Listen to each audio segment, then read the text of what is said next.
guys, I am Sankalpita and you're watching BookGeeks India, which is a channel where I make book related videos. If you like books, if you love reading, make sure you subscribe to my channel, like and share my videos, turn that notification on. And guys, please do comment because you know it that I absolutely love it when you comment. So in this video, I'm going to be bringing to you something different.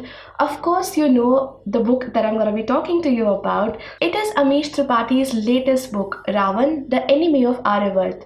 So this video is going to be a little different from my regular videos because in this video I'm not going to be doing a traditional book review. So what I'm going to do instead is talk to you about the book and tell you 7 reasons why I think this book is an absolutely must read. Now before I go ahead and talk to you about the reasons, let me tell you a little bit about the story. So basically this is the story of Raavan. So the story starts right from his childhood where he was just a boy, young boy of 4 years and 7 years and then 10 years in the ashram of his father, and then how circumstances led him out of the Sindhu, out of the land of the ancient India. So basically it's about Raavan, it's about the things that happen in Raavan's life, all the situations that lead him to become the man that he is, and that's pretty much it. I don't want to disclose anything else because it's an absolutely must read, so you will figure it out yourself when you read this book. Now, Raavan, Orphan of Aryavarta, is the 3rd book in the Ramchandra series, and this comes after the first book, which was Ram, Scion of Ikshvaku, and book 2, which was Sita, Warrior of Mithila. So this is the 3rd book, and as you can see, it kind of completes the main characters. This is not a trilogy series. Ramchandra series is a series which will continue even after this. And how do I know that? Because Amish has mentioned it here. So he says that the story is obviously gonna continue. Till here, he was weaving the story of Ram, Sita and Raavan independently. But from the 4th book, you can expect all the characters to merge together and a new kind of narrative to emerge. So let's hope we get that book soon. Amish doesn't make us wait for 2 long years for the next book. And now because I've already ranted a lot, so let's just get on with the 7 reasons why I think you should read this book. Number 1, because it's an absolutely action-packed, adventure-packed entertainer. So I gave this book 4.5 stars, but in my opinion, it's very, very close to 5 stars.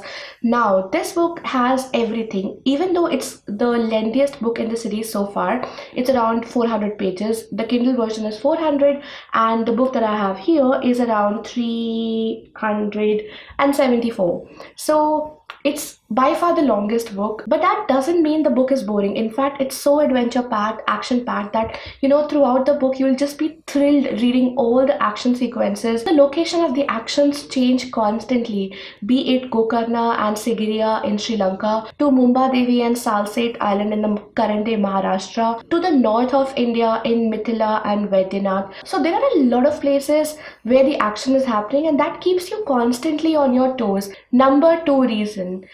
If the name suggests anything, then by all means you have to definitely read this book because of the character of Raavan. Now, Raavan is a character which is portrayed very differently in this book. Now, when I picked this book up, I was expecting something on the lines of, Asura, the Tale of the Vanquished by Anand Neelakantan. Now, I read that book a long time ago, and, the character of Raavan had a really different personality there.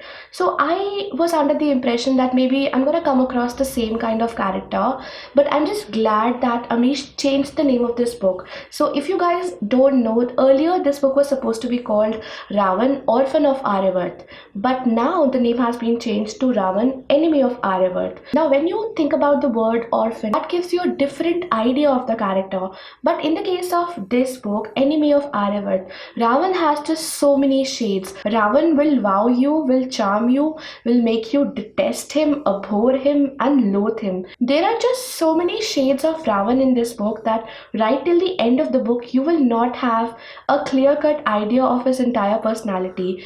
Right till the end, there'll be surprises thrown your way when it comes to the picturization, the portrayal of Raavan. And that's one reason you have to read this book, because the way he has created such a complex personality in Raavan is simply amazing. Number 3 reason will be another character, which is KUMBHAKARAN. Now, KUMBHAKARAN is a character which is kind of neglected in our mythology. We don't get to read a lot about him, and his portrayal is kind of caricaturish. But this book has done a very different attempt at, creating the character of Kumbhakaran, and he has a very different personality. He has a very selfless character. So in my opinion, Kumbhakaran is another character who will definitely wow you to no end. The fourth reason is the vivid description of just about everything. So be it the grand palaces of Lanka, be it the prosperity of the Sapt Sindhu region, be it the battle scenes, be it the glorious cities, everything, just about everything is described in very vivid details.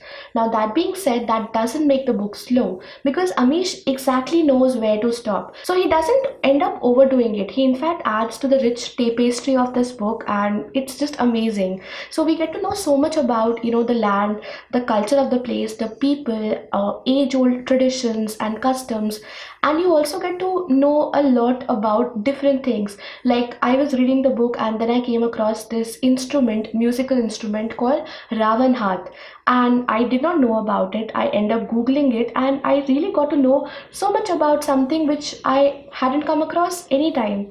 And then there is also something called a shipworm. So I had no idea what shipworms are. So basically these are animals, or you can say insects, clams like insects, who actually who have the ability to wreak havoc to a ship, a wooden ship.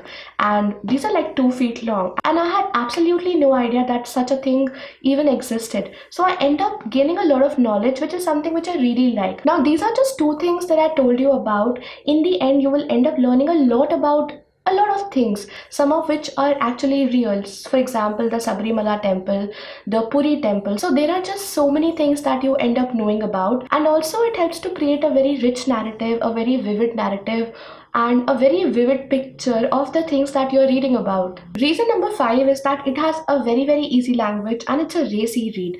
Now, despite of being such a lengthy read, despite of covering almost the entire life of Raavan, despite of the vivid descriptions, this book is a racy read. Amish Tripathi has managed to cut out all the irrelevant details. So Raavan is a guy who has lived a long life, and he has had so many years to his credit. Now, in this book, you don't get to read about all those years. You just get to read about the years which matter, the years in which something is happening. And that's the beauty of this book, because it's racy and it's also easy to read.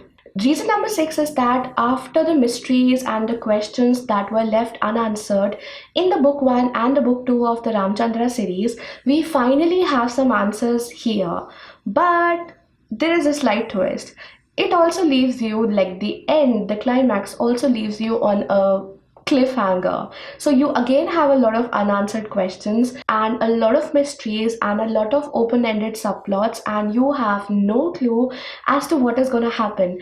So again, that enigma, that impatience to get on to the next book is very, very prominent when you finish this book. Finally, the last reason to pick this book up is because it is so different. This series itself is so different from any other series about Ram, about Sita, about Ramayana that I have read so far. The treatment of the characters is very, very different. The character arcs, the plot arcs have been changed drastically. In fact, altered completely. But that makes it much more interesting, because you have something to look forward to. You know that you don't know what is going to happen, because it's not mythology, right? So these are the 7 reasons I would absolutely tell you to go and read this book. And when you do, please let me know about how you liked it, what are the points that you can relate to. Now finally, at the end of this book, I would give you only 3 reasons to not read this book. The number 1 reason is if you don't like mythological fiction. Now, if you don't like mythology, there's nothing you can do, so rather stay away from it.